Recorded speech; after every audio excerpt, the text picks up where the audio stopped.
Di Pesarean atau tempat makam para sunan, tempat sembilan wali selalu ada sumur. Bahkan di Kudus ada sumur pitu, 7 mata air sumurnya. Lalu dalam dongeng cerita folklor dari mulut ke mulut dikatakan bahwa para sunan sewaktu mengislamkan Nusantara itu tidak dengan berperang atau terjadinya tumpah darah. Namun mereka menggunakan kekuatan ekonomi, berdagang, dan memiliki emas. Tersebut kisah yang dicatat dalam suluk linglung Pangeran Wijil bahwa para sunan itu menyendok tanah di dekatnya yang kemudian hari jadi sumur. Sebenarnya para sunan itu mengambil tanah tersebut lalu sebagai bahan untuk membuat harta dalam tanda petik. Apa yang mereka lakukan setelah itu? Mereka lakukan adalah memberi air dan merendamnya lalu diletakkan ke dalam kendi. Selang beberapa hari cairan tadi dipisahkan dan tanah tersebut dibakar menjadi solid. Dan benda yang dibakar tersebut merupakan ingot atau dore dengan kadar emas antara 14 sampai 22 karat. Yang dalam cerita turun-temurun ternyata cairan tadi adalah bakteria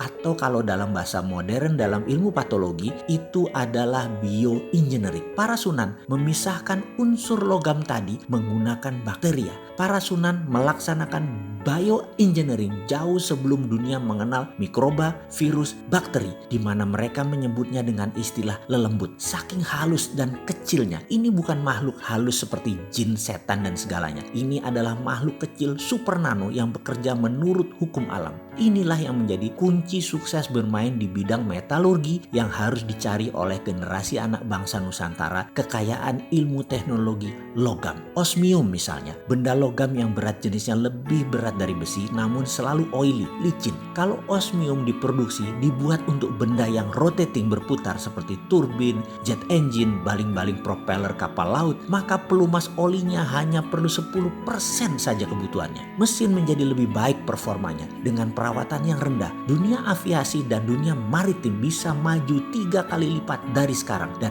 osmium itu banyak di bumi Nusantara. Palladium yang lebih kempling mengkilat, lebih ringan dari platinum tapi lebih kuat mutunya akan membuat dunia kesehatan seperti laser, heavy duty, permesinan, transportasi, drone akan menjadi sangat murah. Rhodium lain lagi bisa minus resisten pengantarnya hingga alat komunikasi bisa lompat menjadi 6G, 7G, bahkan 10G. Lebih cepat lagi data tertransfer. Thorium membuat listrik tenaga nuklir tidak lagi berbasis uranium yang berbahaya. Membuat biaya listrik berbasis minyak bumi, batu bara menjadi kemahalan karena dengan thorium per kilowatt hour hanya $0,3, jauh di bawah harga batu bara yang $0,8 dan jauh di bawah gas yang $1,1 untuk energi listrik. Semua itu adalah budaya metal. Mulai dari metal biasa, metal tanah jarang atau rare earth, hingga precious group metal. Semua ada di tanah air tercinta ini. Sebelum melangkah jauh, kita merenung sejenak, menengok apa yang para sunan sudah lakukan untuk anak cucunya, untuk bangsa Indonesia. Bukan hanya nikmat agama Islam,